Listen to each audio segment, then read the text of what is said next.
அவன் மாய காலத்தின் அதிபதியான காலபைரவனின் வம்சம்.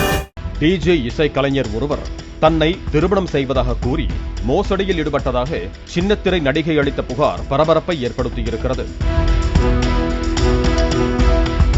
சென்னை சூளைமேடு பகுதியைச் சேர்ந்த 26 வயது பெண் ஒருவர் தனியார் தொலைக்காட்சியில் ஒளிபரப்பாகும் சீரியலில் துணை நடிகையாக நடித்து வருகிறார்.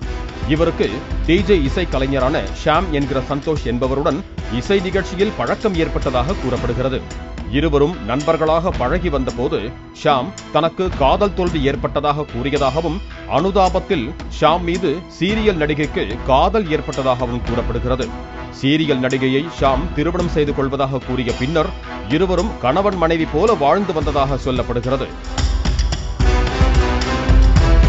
ஷாம் பணம் கேட்கும் போதெல்லாம் காதல் மயக்கத்தில் பணத்தை வாரி இறைத்ததாக சீரியல் நடிகை தெரிவித்திருக்கிறார். பின்னர் ஷாம் திருமணம் செய்யாமல் காலம் தாழ்த்தி வந்ததாகவும் அவருக்கு பல பெண்களுடன் தொடர்பு இருப்பது சீரியல் நடிகைக்கு தெரிய வந்ததாகவும் கூறப்படுகிறது. இதுகுறித்து கேட்டபோது இருவரும் நெருங்கி பழகியதை போட்டோ வீடியோ எடுத்து வைத்துக் கொண்டு அதை சமூக வலைதளங்களில் வெளியிடுவதாக ஷாம் மிரட்டியதாக சொல்லப்படுகிறது. இதனைத் தொடர்ந்து சீரியல் துணை நடிகை ஷாம் மீது அண்ணா நகர் அனைத்து மகளிர் காவல் நிலையத்தில் புகார் அளித்துள்ளார்.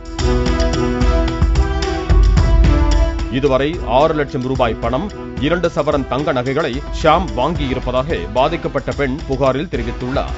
மோசடி, பெண்ணை தாக்குதல், பாலியல் துன்புறுத்தல், ஆபாசமாக பேசுதல், மிரட்டல் உள்ளிட்ட 6 பிரிவுகளின் கீழ் போலீசார் வழக்கு பதிவு செய்து ஷாமை கைது செய்து விசாரணை மேற்கொண்டு வருகிறார்கள்.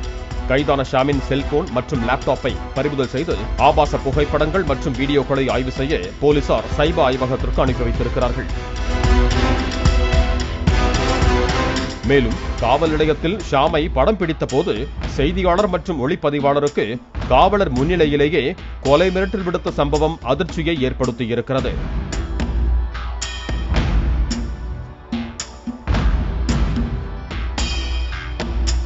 அவன் மாய காலத்தின் அதிபதியான காலபைரவனின் வம்சம்.